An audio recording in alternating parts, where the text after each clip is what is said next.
The new government went into effect in 1789. George Washington was the first person to be elected President of the United States. He chose Alexander Hamilton as his Secretary of the Treasury. Hamilton wanted to make the new government strong. He came up with the idea of debt assumption. That means he thought the national government should take over or assume the debts that the individual states had built up while fighting the Revolutionary War. He also thought the United States should have a national bank. This would allow the government to issue currency and collect taxes. He also wanted Congress to put a high tariff, or tax, on goods that were brought in from other countries. He thought this would encourage people to buy things that were made in the United States, instead of buying them from other countries. Not everyone agreed with Alexander Hamilton's ideas.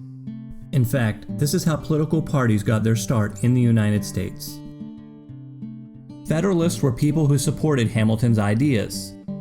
They agreed that the United States needed to have a strong central government.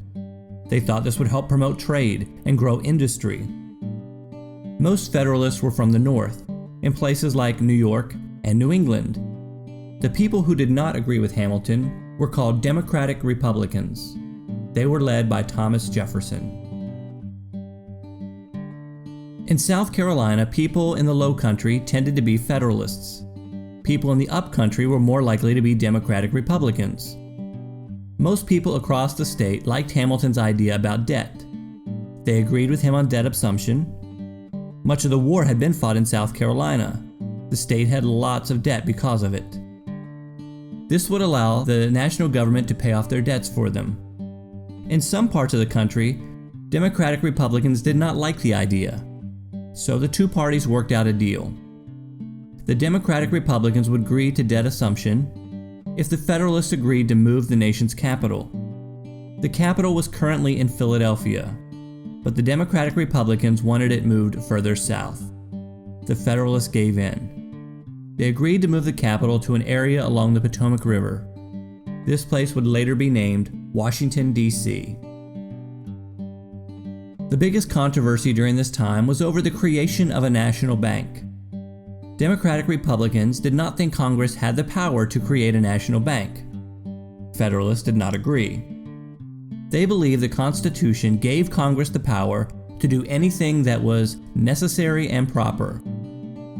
They felt that meant doing things like creating a national bank. Federalists felt the United States needed a national bank in order to collect taxes and control trade. President George Washington agreed with the Federalists. He signed the bill that set up the first national bank of the United States. Democratic Republicans were not happy about this. They felt the United States government was already becoming too powerful. They were a party of small farmers and shopkeepers. They felt real power should belong to the states, not to a strong national government. Federalists and Democratic Republicans also did not agree about relations with other countries.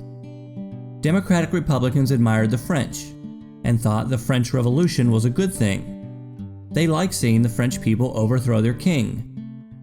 The Federalists did not agree. They thought the French Revolution was way too bloody. The Federalists felt that it was much more important for the United States to have a good relationship with Great Britain. George Washington thought it was best for the United States to remain neutral. When John Adams became president, he wanted to make his country stay neutral as well. France was not happy about this. They had helped the United States during the Revolutionary War, and they thought the United States should be supporting them too. South Carolinian Charles Cotesworth Pinckney was the ambassador to France at this time. 3 secret French agents came to him and asked for a loan from the United States. He refused. Then they tried to bribe him to get the United States to support France. President Adams told the American people all about this incident, but he did not name the 3 secret agents. He simply called them X, Y, and Z. This XYZ affair almost started a war between the United States and France. Democratic Republicans said some very bad things about President Adams, and some of these things were published in their party's newspapers. Federalists were not happy about this. They quickly passed the Alien and Sedition Acts. These acts allowed them to punish people who said negative things about the government. Some people were even imprisoned. Several newspaper publishers were sent to jail. Democratic Republicans like Thomas Jefferson felt the Alien and Sedition Acts were unfair. He also felt they were unconstitutional. Jefferson felt that the states should have the right to nullify or do away with laws that were clearly unconstitutional. Many people agreed with Thomas Jefferson, and they helped him get elected president in 1800. Great Britain and France were at war with each other in the early 1800s. The United States wanted to remain neutral, but it was still trying to trade with both sides. Neither side liked this, but the British decided to take action. They began practicing the policy of impressment. That means they were taking over American ships at sea. In 1807, the United States passed the Embargo Act.